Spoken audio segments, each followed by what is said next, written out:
తెలంగాణలో water war షురు అయింది. సాగునీటి ప్రాజెక్టులను పరుగులు పెట్టించడమే లక్ష్యంగా ఉమ్మడి మహబూబ్ నగర్ లో పర్యటించిన సీఎం రేవంత్ రెడ్డి రాష్ట్రాలను నీళ్లు తెచ్చేందుకు ఎవరితోనైనా కొట్లాడతా అన్నారు. పనిలో పనిగా గత ప్రభుత్వం ఏం చేసింది అంటూ విమర్శలు గుప్పించారు. నీళ్ల విషయంలో కేసీఆర్ ను కూడా టార్గెట్ చేశారు. దీంతో అట్నుంచి కూడా అదే స్థాయిలో కౌంటర్లు వినిపిస్తున్నాయి. ఉమ్మడి మహబూబ్ నగర్ జిల్లా సాగునీటి ప్రాజెక్టులపై ఫుల్ ఫోకస్ పెట్టిన సీఎం రేవంత్ రెడ్డి పాలమూరు రంగారెడ్డి ఎత్తిపోతల పథకం సహా జిల్లాలోని అన్ని ప్రధాన ప్రాజెక్టుల పురోగతిని పరిశీలించారు. అధికారులు సంబంధిత మంత్రులతో వెళ్లి అక్కడే సమీక్షలు జరిపారు. మొన్నటికి మొన్న తుమ్మిడిహెట్టి బ్యారేజ్ ఎత్తుపై కేంద్రంతో కలిసి మాట్లాడదామని కిషన్ రెడ్డిని టార్గెట్ చేసిన రేవంత్ ఇప్పుడు ఏపీతో ఉన్న నీళ్ల పంచాయతీకి ఓ పరిష్కారం తీసుకువస్తామన్నారు. అందుకోసం ఓ ప్రత్యేక వ్యూహంతో ముందుకు వెళ్తున్నట్టు తెలిపారు. త్వరలోనే ఓ గుడ్ న్యూస్ కూడా వినిపిస్తానన్నారు సీఎం రేవంత్ రెడ్డి. నీకు పంచాయతీ కావాలన్నా పరిష్కారం కావాలంటే నేను పరిష్కారం కోరుకుంటాను. పరిష్కారం దొరికినప్పుడు పంచాయతీ ఎట్లాగూ ఉంటుంది.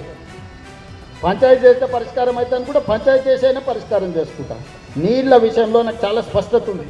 అది గోదావరి కావచ్చు, కృష్ణా కావచ్చు, ఏదైనా కావచ్చు. ఒక్క చుక్క రాష్ట్ర హక్కును వదులుకోము, ప్రతి చుక్క రాబట్టుకుంటాము. మేము చిల్లర పంచాయతీ వీధుల్లో మతి తప్పిన మత్తులో ఉన్న మాటలు నేను మాట్లాడా. నేను వ్యూహాత్మకంగా ఎత్తుగడలతోని మనకు రావాల్సిన ప్రతి చుక్క నీటి హక్కులను నేను కాపాడుకునే బాధ్యత మేమందరం తీసుకుంటాము.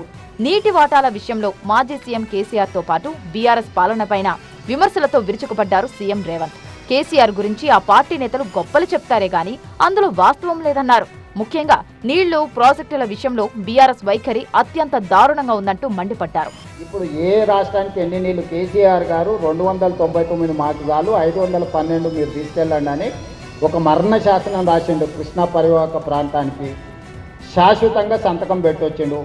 కేసీఆర్ రాసిన మరణ శాసనాన్ని తిరగరాయాలంటే ఇప్పుడు ఎంత సమస్యగా సంక్లిష్టంగా మారిందనంటే ఇంకా చెప్పలేనంత సంక్లిష్టంగా ఉంది. అందుకే ఈరోజు నికర జలాల కేటాయింపులు పాలమూరు రంగారెడ్డికి 90 టీఎంసీలు, డిండి 20 టీఎంసీలు మావి మాకు ఎన్ఓసి ఇస్తే అప్పుడు మీ ప్రాజెక్టుల గురించి చర్చ, లేకపోతే చర్చించే సమస్యనే లేదు అనేది మొదటి విషయం. సీఎం రేవంత్ వ్యాఖ్యలకు మాజీ మంత్రి హరీష్ రావు కౌంటర్ ఇచ్చారు. కాంగ్రెస్ పాలనలో కృష్ణానీటి వినియోగం ఎంత అనే దానిపై సీఎంకు కనీస అవగాహన లేదన్నారు. కాంగ్రెస్ నాయకుల్లా అడ్డగోలుగా అబద్దాలు మాట్లాడే అలవాటు తమకు లేదని ఆగ్రహం వ్యక్తం చేశారు. 2.5 ఏళ్లలో పాలమూరుకు రేవంత్ ఏం చేశారని ప్రశ్నించారు. పాలమూరు ప్రాజెక్టుకు వ్యతిరేకంగా కేసులు పెట్టిన వ్యక్తి ఇవాళ ప్రాజెక్టుల పురోగతి గురించి మాట్లాడటం విడ్డూరంగా ఉందన్నారు.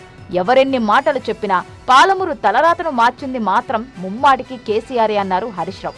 మొత్తంగా పక్క రాష్ట్రాలతో నీటి పంచాయతీపై సొంత రాష్ట్రంలో జరుగుతున్న పంచాయతీ ఇంకెంత దూరం వెళ్తుందో చూడాలి.